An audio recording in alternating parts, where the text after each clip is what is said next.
कांग्रेस की कर लेंगे, जो हर किसी पर सवाल खड़े कर रही है। पहले कांग्रेस न्याय व्यवस्था को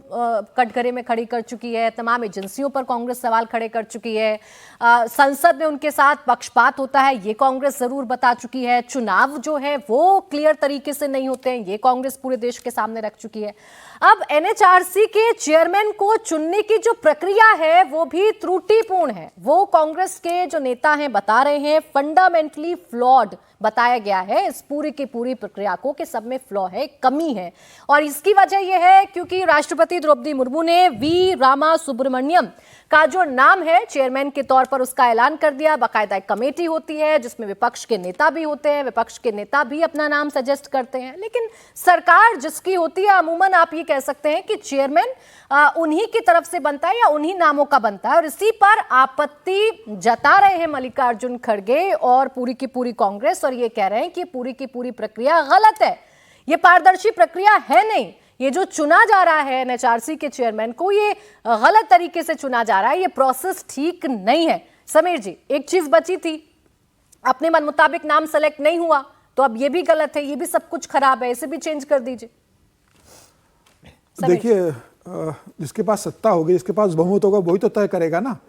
एक व्यवस्था बनी हुई है, विपक्ष का नेता रहता है उसके अंदर, ठीक है। आपके पास 10 साल विपक्ष का नेता का पद नहीं रहा। अधीर रंजन चौधरी आपके लोकसभा में पार्टी के नेता थे, तो अधीर रंजन चौधरी को बुलाया था ना जब सीबीआई प्रमुख की नियुक्ति हो रही थी, उस समय भी अधीर रंजन चौधरी ने आकर कहा था कि मुझे शामिल नहीं किया गया, मुझे पहले बताया नहीं गया, मुझे रात को सूची दी गई और सुबह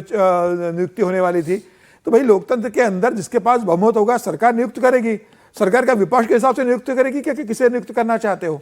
कांग्रेस की जब सरकार थी 2004 से लेकर 2014 तक, तो कांग्रेस ने तय किया कि किस पोस्ट पर किसको बिठाना है। तब क्या उन्होंने कहा क्या कि जो विपक्ष जिसकी मांग कर रहा है मुझे उसको पता बिठा देंगे? दरअसल अब कांग्रेस को ये लग रहा है कि जिस तरीके से 2014 से लेकर लगातार भारतीय जनता पार्टी का केंद्र के अंदर सरकार है, प्रधानमंत्री मोदी तीसरी बार बन गए, अब कांग्रेस विपक्ष का नेता पद लेने का स्थिति में आ चुकी है। इस बार राहुल गांधी नेता बन गए, तो राहुल गांधी को लग रहा है कि अब वो शैडो प्रधानमंत्री नहीं है, वो एक्ट भी ऐसा करते हैं कि उनकी बातों को गंभीरता से लिया जाए। उस दिन प्रधानमंत्री और मल्लिकार्जुन खड़गे जो कांग्रेस के अध्यक्ष भी है और राज्यसभा में पार्टी के नेता, उनको और राहुल गांधी जो विपक्ष के नेता है उनको उस दिन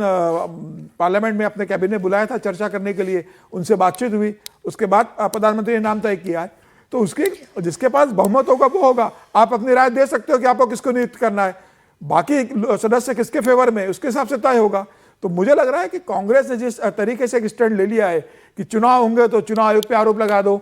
ईवीएम पर आरोप लगा दो कि ईवीएम के कारण चुनाव हार जाते हैं, कहीं और कुछ बात आएगी तो जितनी संस्थाएं संवैधानिक संस्थाएं उनके ऊपर आरोप लगा दो, आप सुप्रीम कोर्ट के ऊपर जज के ऊपर आरोप लगा दो, तो सारी संवैधानिक संस्थाओं को आप कटघरे में खड़ा कर दो, आप ईडी पे आरोप लगा दो, आप सीबीआई पे आरोप लगा दो। और अब जो चुनाव की जो प्रक्रिया बनी हुई है नियुक्त करने की, उसके हिसाब से जब अगर बैठक हो रही है तो बैठक में आप शामिल होते हो, अपना नाम देते हो, बहुमत पे जिस नाम पे सहमति बनती है सरकार उसे नियुक्त कर देती है, फिर बाहर आकर आप कहते हो कि नहीं साहब ये ठीक नहीं हुआ, नियुक्ति प्रणाली ठीक नहीं है, नियुक्ति ऐसे होना चाहिए कि विपक्ष नेता जो बोले वो होना चाहिए, भले उसके पास बहुमत हो तो नहीं हो। तो मुझे लग रहा है कि 2004 से लेकर 2014 तक का अपना कार्यकाल नहीं भूलना चाहिए, और उसके पहले भी जवाहरलाल नेहरू ने नियुक्तियां की है, इंदिरा गांधी ने नियुक्तियां की है। वो कार्यकाल भूले नहीं है ना, इसलिए उनको लगता है कि जो नाम उन्होंने रखा है वही नाम चुना जाना चाहिए। और ऐसा लग रहा है हर्षवर्धन जी कि वो तो ये बताने की कोशिश कर रहे हैं जो उन्होंने सोचा या जो नाम उन्होंने रखा, जिस नाम का उन्होंने प्रस्ताव रखा वही बेस्ट है। कांग्रेस ही सब कुछ समझ पा रही है, बाकी कोई कुछ नहीं समझ पा रहा है।